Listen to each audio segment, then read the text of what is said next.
This video, we will define geometric mean and how to find the geometric mean. So, what is the geometric mean? The geometric mean between any two positive numbers a and b is the square root of their product. So, paano yon?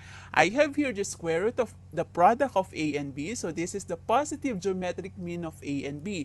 And then if we have this, the negative square root of the product of a and b, this is the negative geometric mean of a and b. Let's have an example. Find the positive geometric mean of the following. So, I have 4 and 25. So, kukunin natin ang geometric mean nito.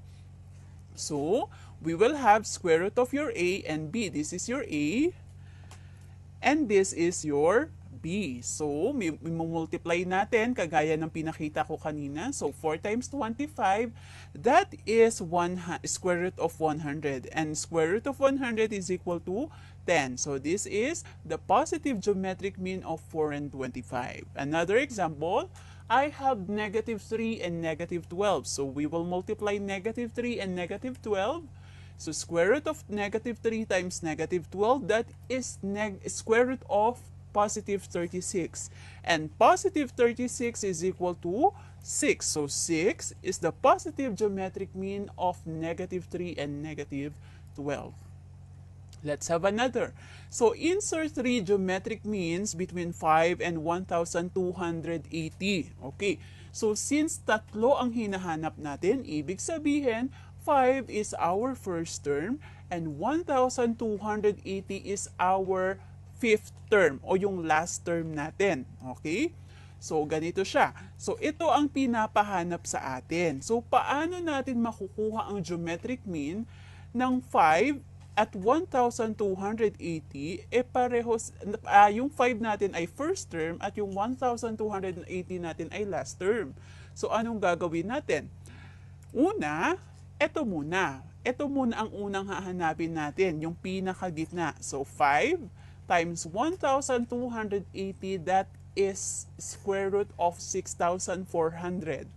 And square root of 6,400 is equal to 80. So, nakuha na natin yung pinakagitna niya. That is 80. So, the geometric mean of 5 and 1,280 is 80. Now, we can now get the geometric mean of 5 and 80. Let us solve.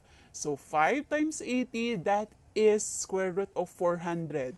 And square root of 400 is equal to 20. So, therefore, the geometric mean of 5 and 80 is equal to 20. Now, this one. So, we will have square root of 80 times 1,280. So, that is square root of 102,400. And that is 320. So, therefore, this is 320. Now, for you to check your geometric mean, kunin mo yung common ratio. So, okay. So, paano nga ulit kinukuha ang common ratio? 20 divided by 5, right? So, 20 divided by 5, that is 4. 80 divided by 20, that is 4. 320 divided by 80, that is 4. And 1,280 divided by 320, that is 4. Alright? So, therefore, 20, 80, and 320, tama lahat ang ating geometric means. Okay, another. So, insert 3 geometric means between 16 and 81. So, again, 3 geometric means ulit. So, our first term is 16. Our last term o yung fifth term natin is 81. So, ano nga ulit ang gagawin? Ito muna ang kukunin natin. Yung geometric mean is 16 and 81. So, we will have 16 times 81, that is square root of 1,296. And 1,296 is equal to 36. Okay, so therefore this is 36. So we can now get the geometric mean of 16 and 36, and that is 16 times 36, that is 576. So we will have the square root of 576, that is 24. So therefore this is 24. And we can now get the geometric mean of 36 and 81. So we will multiply these two. So we will have square root of 2,916, and that is 54. So this is 54. Now, for you to check if your geometric means are all correct, sabi ko nga, kunin mo yung common ratio.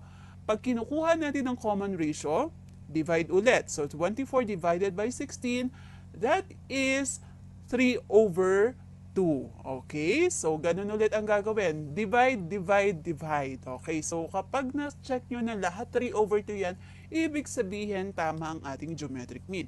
Now, another way, kung kapag nakuha mo na yung 3 over 2 na geometric mean, okay, tatandaan na kapag from right to left tayo, we are dividing. So, 24 divided by 16, that is 3 over 2. Now, paano kapag pa-right? Okay, so from left naman to right, we are multiplying.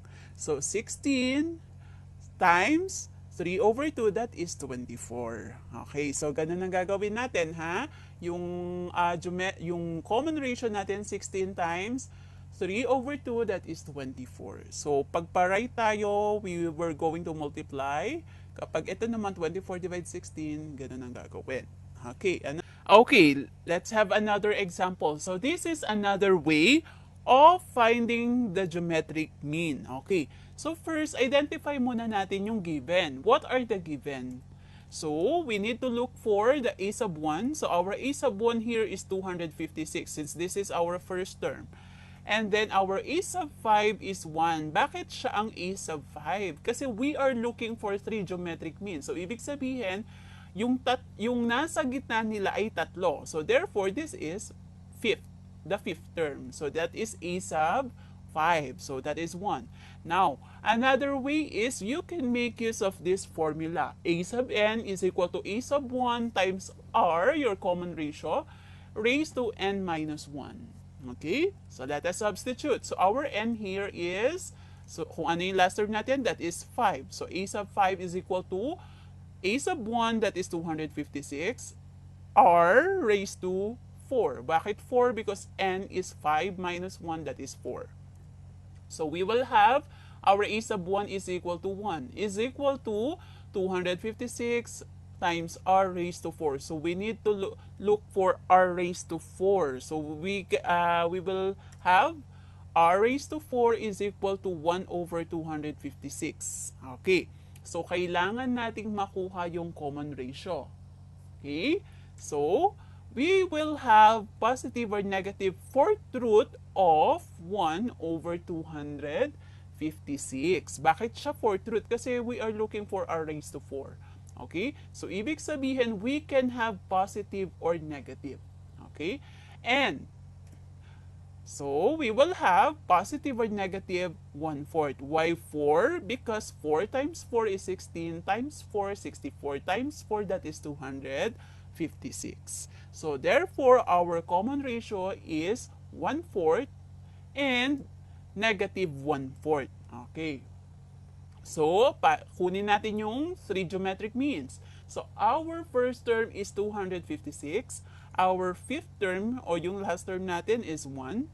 Okay, so paano gagawin? Ito muna ang kukunin natin, di ba? Pero since nakuha natin ang common ratio, so pwede na nating makuha to. Okay, so ito, again nga, this is another way. Okay, so kagaya nga ng sinabi ko kanina, kapag pakanan tayo, anong gagawin? We are multiplying the common ratio. Okay, so 256 times 1/4, that is 64. And then 64 times 1/4, that is 16. And then 16 times 1/4, that is 4. So 4 times 1/4, that is 1.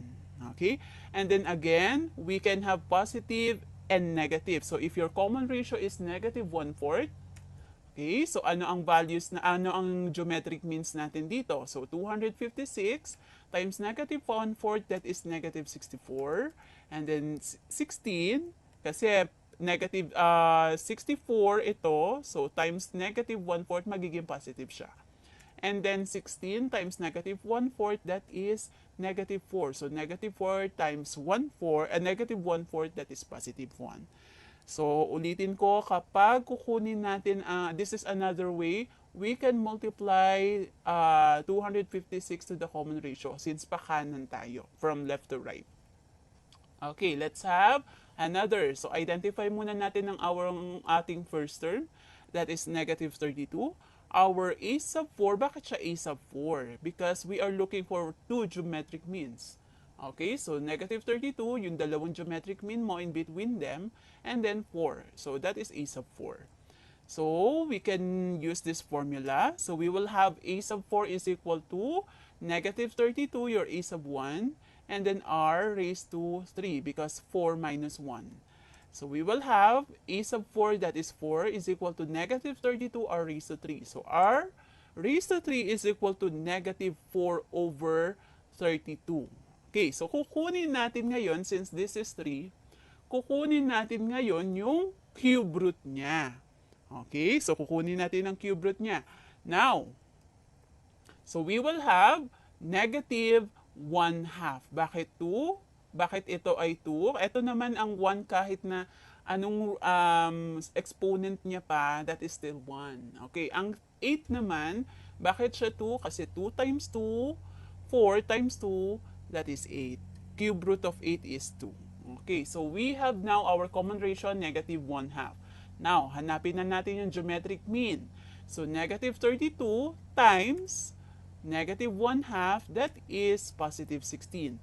And positive 16 times negative 1/2, that is negative 8. And then negative 8 times negative 1/2, that is positive 1. Positive 4, sorry. So, ito ay 4. Mali tayo nang nalagay dun sa given. So, it should be positive 4.